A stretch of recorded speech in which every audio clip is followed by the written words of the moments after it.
W650 W800 Winterization Part 13. Wheel ball bearing removal.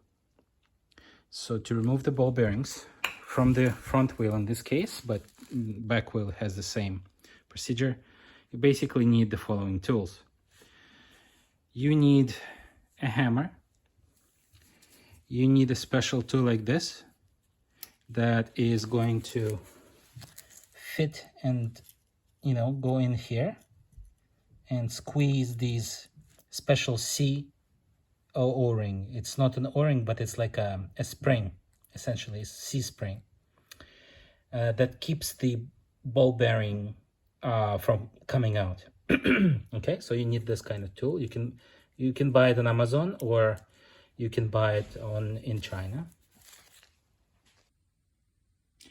You also need you may need this tool. This is like a metal pike that sometimes when these things they get rusty, what you do is you hammer on the side of it just like that for it to move. You kind of move it first, break the rust. In my case there was some rust, so I was kind of hammering it back and forth to release it from its nest, essentially. Once you're done, you no longer need this, basically. But and then essentially after you move this back and forth a couple of times, you can actually use this to remove the spring. Okay, then you need this is a ball bearing puller, right? So what happens is you rotate this part, and these parts, right, they go in the ball bearing over there, right? And you start rotating this part, right? And what happens is it goes like that. See, on the other side it goes like that, and now you can hit on this side and the ball bearing goes out, right? So you need this is a puller. Now another way of doing that is essentially there is a special tool called a sliding hammer. You spin it into this hole here, and you can kind of use that sliding hammer to take it up, right? To pull the bearing upwards. You can do that too. I found a much easier way of doing that. The slider is like $80 Canadian, and you don't really need a slider for this. But you do need this kind of tool. This is very cheap. This is like $8 in China. This is 17 to 20 millimeter hole, right? So our hole is around 17 millimeter, but so this tool, when you buy it, you buy 17 to 20 millimeter in this diameter, essentially. Okay, so you need this tool. Then you need 17 and 19. So this wrench is in the toolkit. 17, you need a wrench 17 in order to essentially hold this part while you're screwing this part. This is 19, this is 17. Then you use the axle actually as a tool to hit. You hit on this part of the axle, and this part goes in there, essentially. Once you kind of grab the, imagine that the ball bearing is there, and you put the axle and you hit on the axle on this side, right? And it kind of, you hit out the ball bearing out. Okay, so obviously you need an axle that you already have. This is a spanner that's inside the wheel, right? I took out one ball bearing and this thing fell out of there, so you would need to put it back in there just like that, right? So that your axle goes straight like that, see? Right? And you can start hitting on the side after you insert it, obviously after I insert the tool. All right, so as you can see, I inserted the ball bearing puller into the ball bearing in there so that the lips kind of hold it from behind, and those lips of the ball bearing puller expand and they kind of grab the bearing from inside out. And like I said, the spacer is inside. I'm using a regular axle. Like, make sure you clean the axle, because as soon as you put the axle on the ground, there's all kinds of crap on it. So make sure you clean it first. Okay. Insert the axle in there, just like that. And then use the hammer to hit on it.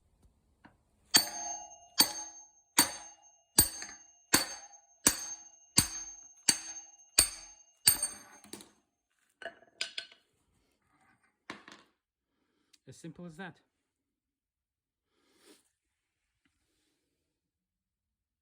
See? Now, you gotta be careful here, because you don't want to hit, you gotta be careful, like when you hit, see, you don't want to destroy this completely, but in this case, it wasn't destroyed, everything's okay. Okay, so let's see here.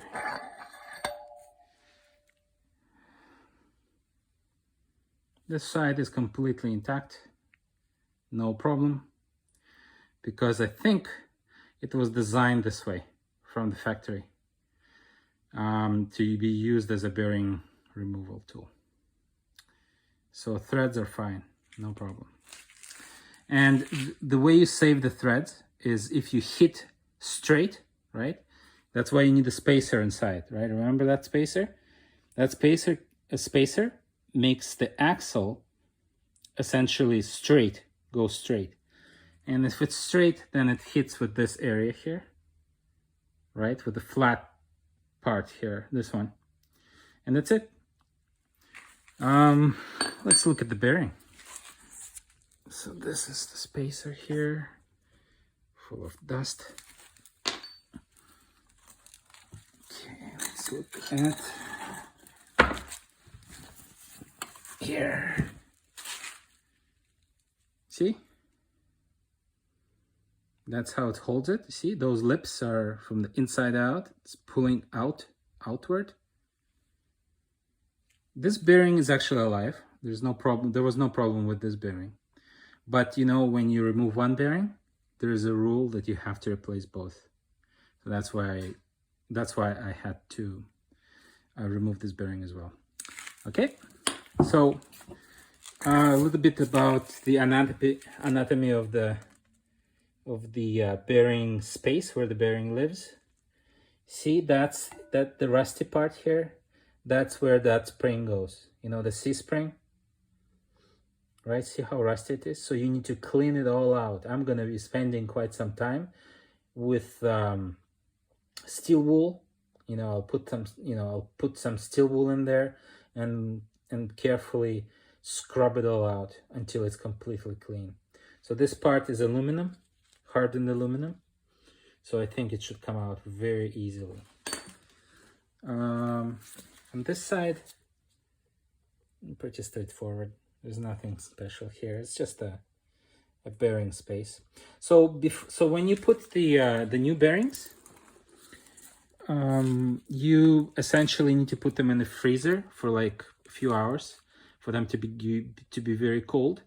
And you know what, when metal is cold, or any matter is cold, it contracts slightly. So 1/1000th of a millimeter, it will contract a little bit. And when you put it in, you actually use the old bearing as the bearing driver. Next, so what I did is I drove in the new bearing using my old bearing. And once it's firmly inside, then there's this new C-spring, right? This one. And I put something called anti-seize on it, right? I just put a little bit of anti-seize all over it so that it doesn't get rusty. Keep in mind that this is exposed to weather. Even though you have some grease in there, still it's exposed to weather. So in order to prevent the problem of this sticking to the bearing and to the hub, I put anti-seize on it. Okay, just a little bit. You don't need to put a lot.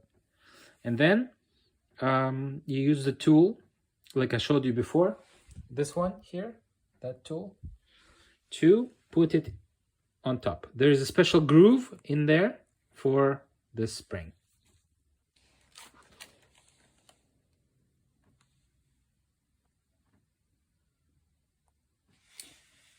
That's a new seal, rubber seal, and that's the part number for the C-spring.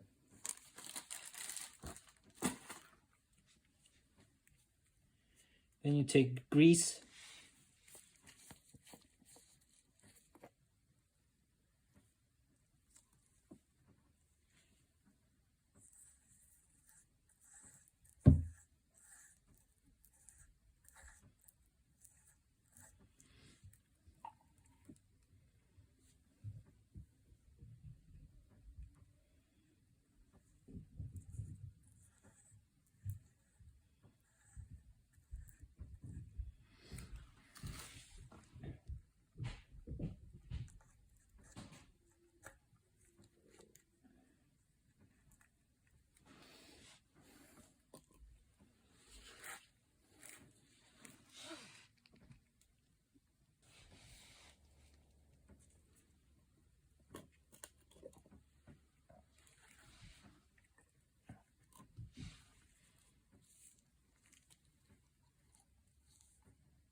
second frozen bearing.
notice that the sound changes. I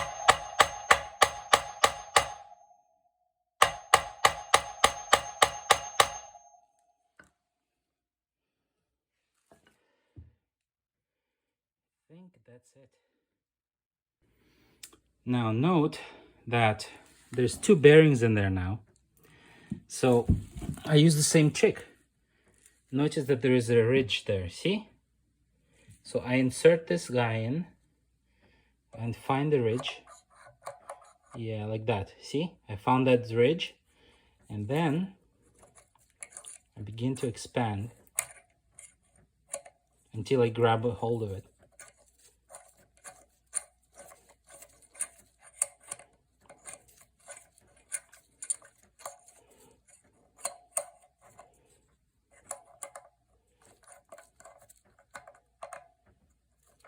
Yeah, like that. And obviously I need to tighten it with the key, with the wrenches, but I think I got that ridge. See? Okay.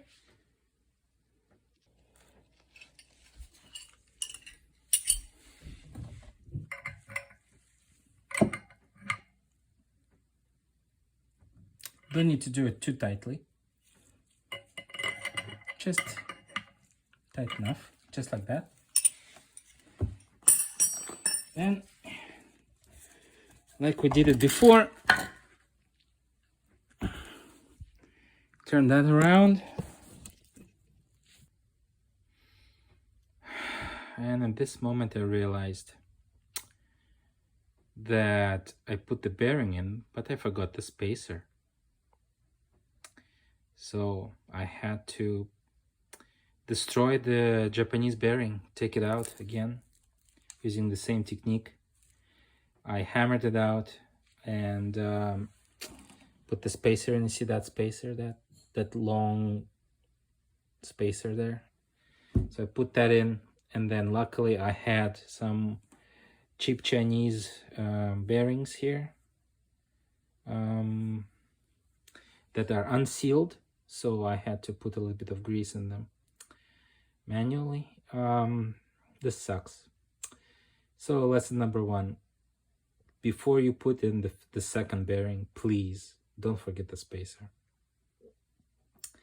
Lesson number two: as I was driving this this bearing inside, I drove it too hard, and what happened is that spacer inside, if it's on an angle or if it's not exactly matching the entrance here, you won't be able to put and the bearing is pressing on it hardly, you cannot put the axle through.